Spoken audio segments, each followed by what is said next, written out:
One day, I was walking back to the house and had my camera with me. I stopped and looked at the big house.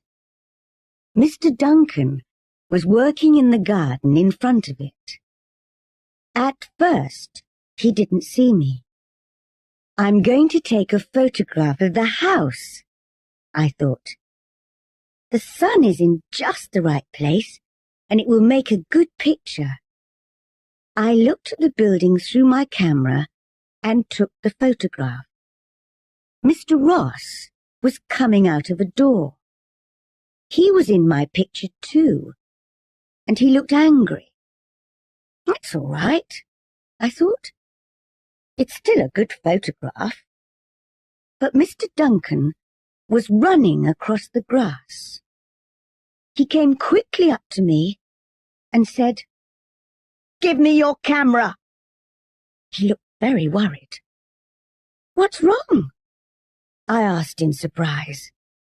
I gave him the camera.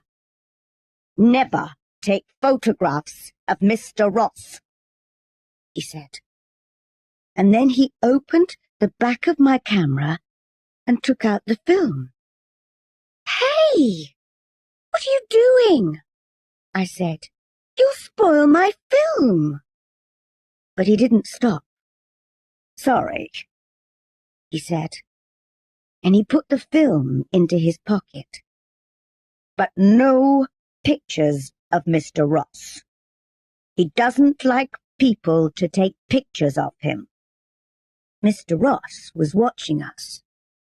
He saw the camera, and he saw Mr. Duncan take out the film. But he said nothing. Then he turned and went back into the house. Later, I told my mother about Mr. Duncan and the camera. "He spoiled my film," I said. "I don't understand," she said. "Why did he do that?" "I don't know," I said. "But there's something strange about Mr. Ross." About a week later, I finished work early one day and came back to the house. I went to my room and began reading a book. I was sitting beside the window. After half an hour, I got tired of reading. I looked out at the rain and the grey sea and the rocks between the trees. My book isn't very interesting, I thought. I got up and went out of my room. I walked along the passage and turned a corner. Then I saw the door at the end of the passage. There was a large plant in a plant pot outside the door. Where does that door go? I thought. I haven't seen it before. I remembered the face at the window in my first week on the island. Perhaps it's the door to that room, I thought. I walked along to the door and turned the handle. The door didn't move. It was locked. "What are you doing?" said a voice behind me. I turned round quickly and saw Greta Ross. She looked angry. "That room is private," she said. "I'm sorry," I said. "I didn't—" "Stay away from there," she told me. I told my mother about the locked door. "What's behind it?" I said.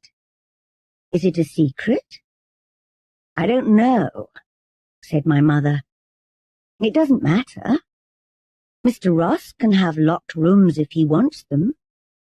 "I think he does have secrets," I said. "There's something strange about him. There's something strange about this island. Somebody isn't telling us something. Something important." My mother laughed. "Stop playing detective, Carol," she said. End of side 1. Chapter 4 The locked room. 2 days later, there was a storm in the middle of the night. I was hot and I couldn't sleep. I got out of bed, went across to the window, and looked out at the night. Black clouds hurried across the sky, and the trees moved wildly in the wind. The rain made a loud noise on the window. I opened my window and put my head out into the wind and the rain. I looked at the other windows in the house. Most of them were dark, but one window had a light in it. Somebody isn't sleeping, I thought. Which room is that? There were 6 windows between my window and the room with the light. And there are 6 doors between my room and the locked door, I thought. That light is in the locked room. Somebody's in there. I put on my dressing gown and went out of my room. The house was dark, and at first I couldn't see very well. I walked along the passage and turned the corner. There it was, the locked room, and there was a light under the door. I went nearer and heard noises. Somebody's moving about in the locked room, I thought. Who is it? Then the light went off and the door opened. I was afraid to move. Somebody came out of the room and into the dark passage. Lightning suddenly lit up the house, and I saw who it was. It's Mr. Ross, I thought. What was he doing in that room in the middle of the night? I didn't move, and he didn't see me. He locked the door of the room carefully. He didn't put the key in his pocket, but hid it in the plant pot next to the door. He's coming along here, I thought. I must get back to my room. And I ran back along the passage. Mr. Ross heard me. "Who's that?" he called. I didn't answer, but ran into my room and closed the door. He came along the passage and stopped outside my door. Then he walked past and went on down the stairs. I took off my dressing gown and went back to bed. I was shaking because I was afraid. Now I know how to get into the locked room, I thought. But what's in there? There was no storm in the morning, but it was still raining. I got up early and worked on the farm. There were eggs from the chickens, and I put them in boxes. I helped to milk the cows and then took them out to the field. Later, I went back into the house for breakfast. "Did you sleep all right last night?" asked Mrs. Duncan. "Or did the storm wake you up?" "I slept all right," I said. I didn't want to tell her about the light in the locked room or about Mr. Ross. After breakfast, I went back upstairs. Mr. Ross was talking on the telephone in his office. My mother was working at her desk. I knew that Mrs. Duncan was in the kitchen and that Mr. Duncan was working in the garden. Where's Mrs. Ross? I thought. Then I looked out of the window and saw her with Tony Duncan. They were walking to the boat. He's taking her out in the boat, I thought. Perhaps she's going to Edinburgh. The boat moved away from the island, and I waited until it was out at sea. Then I opened the door of my room. There was nobody in the passage, and I ran along to the locked room. The key was still in the plant pot, and I took it out. My hand was shaking. Then I unlocked the door. Chapter 5. A Dead Man. I went into the room, and I was very surprised. The room was full of strange things. Coloured shirts and suits. 3 guitars. And there were posters and photographs on the wall. I looked at the posters. Jake Rosso's face looked down at me. I looked at the dead Jake Rosso's picture, and I remembered all the photographs on the walls of my room in Hong Kong. I could never forget that face, the face of my favourite singer. Then, while I looked at his face, something strange happened. I began to see another face in the posters, an older face, and with a moustache, but the same face. I saw the face of Mr. Ross. "No," I said, "it's not true." But it was. I knew it was. Mr. Ross is Jake Rosso. "No," said a voice behind me. I turned round and saw Mr. Ross. He was standing in the doorway. He looked afraid. "I don't believe you," I said. "You have to believe me." I looked at the posters. "Who is that, if it's not you?" "It's Jake Rosso. He was my brother." "That's not true," I shouted. "I don't believe you." "Listen, Jake Rosso was my favourite singer. I had hundreds of photos of him. I still have all his records.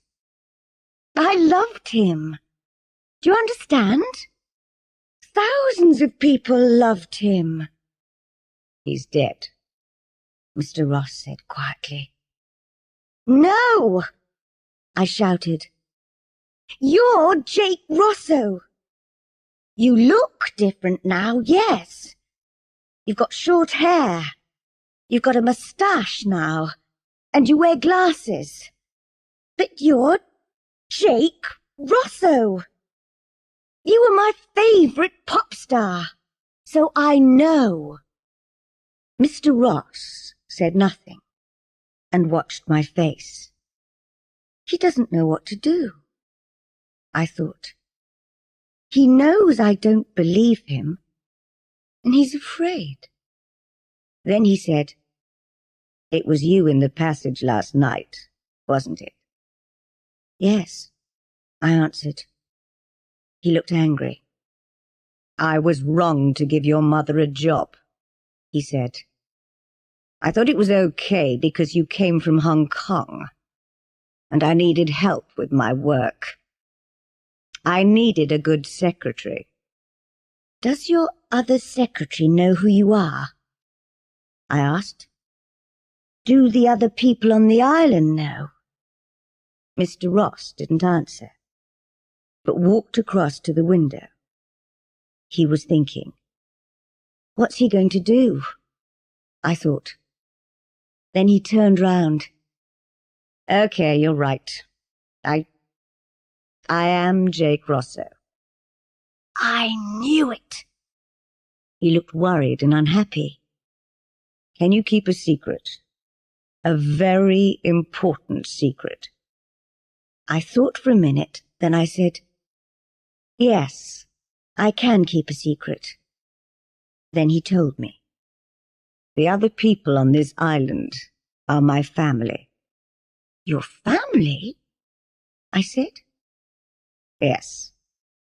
My real name is James Duncan, and Mr. and Mrs. Duncan are my father and mother. Tony is my younger brother, and his wife Lisa is my secretary. It's she who's in hospital. And Dan and Stella Parks? I asked. My mother's sister and her husband, he said. But what are you doing here on this island? I don't understand. I'll tell you, he said. He sat down on a chair and took a guitar in his hands, but he didn't play it. You were right. I was a famous pop star. I was very rich, and I had a beautiful wife. But things went wrong. How? I took drugs, he said. I drank a lot of alcohol. I got drunk and crashed cars. I did stupid, terrible things. I knew it was wrong, but I couldn't stop doing it. I was crazy for a time. I can understand that, I told him. I've taken drugs too. He looked surprised. You have? Yes, I said. After my father died, I was very unhappy, and things went wrong for me too. But go on with your story. He went on. One night, I was driving my car. I was drunk. And I hit somebody. A young girl. She died. I killed her. Oh, no. Yes, he said. She was 15 years old. I wanted to die too. The money didn't matter anymore. Nothing mattered anymore. What did you do after the accident? I asked. I drove on in the car. I didn't stop, and I didn't tell the police. I had killed someone, and I was afraid. He looked afraid now. He put the guitar down and went on with his story. So I made a plan. Jake Rosso had to die too. It was the best thing to do. And so I killed him. But you're still alive. My family know I'm alive, but no other people know. He looked at me. But now you know. How did you do it? I asked. I told my family about my plan, and I told Greta, my wife. At first they didn't like it, but after a long time, they said okay. Then I faked the car crash. Faked it? Yes, he said. I put some of my things in the car, a guitar and some clothes. Then I pushed my car over a cliff and burned it. The police found the burned car and thought I was dead. Everybody thought I was killed in the car crash. But you faked the crash, I said. Yes. What did you do then? My family hid me away for months. I tried to change into a different person. Shorter hair, a moustache, quiet suits. All my money went to Greta, and she changed her name to Ross. I told her to buy this island. Now I invest her money, the money that was mine. And now I'm James Ross. What about Jake Rosso? I asked. Jake Rosso took drugs, he said. Jake Rosso got drunk and crashed cars. He killed a young girl, so he had to die. I can never forget the girl. I think about her every day. And that's Why, you always look so sad, I thought. I looked around the room. Why do you keep a room like this? Why do you keep the guitars, the posters and photographs? James Ross did not speak for a minute. Then he said, I need to remember my old life and what Jake Rosso was like. I'm never going to sing again, and I'm never going to take drugs. But I need this room to remember. I looked at the posters and the photographs, and I looked at his sad face. I'm not going to say anything. I won't tell my mother. I won't tell anybody. James Ross looked at me. I think you understand, he said. I do, I said. I've done bad things. I want to forget them too. I needed to get away, to hide too. That's why we came to England, to begin a new life. Yes, I understand. He took my hand, and we walked out of the room and closed the door. I never went into the room again, and I didn't tell anybody. My mother and I left the island at the end of the summer. Soon after, I went to college. My life is better now. I work on a farm in England, and my mother works in an office. My mother doesn't worry about me because I'm happier now. I haven't been back to the island, but I know there's a dead man living there.